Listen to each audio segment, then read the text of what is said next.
How much evidence and how much in the way of country conditions information should you submit with your asylum case or in support of your asylum case? Look, volume is not what you should be going for. You definitely don't want to submit stuff just because you think it looks good that the file is thick.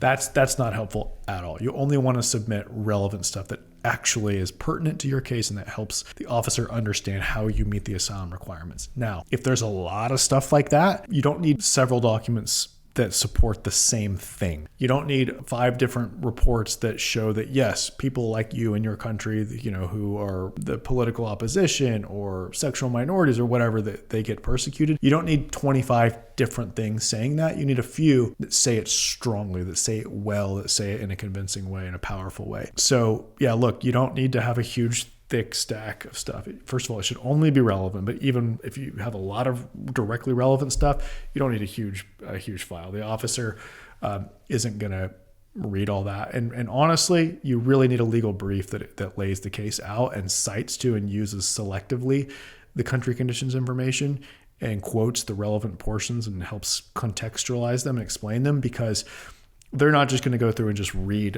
even that much.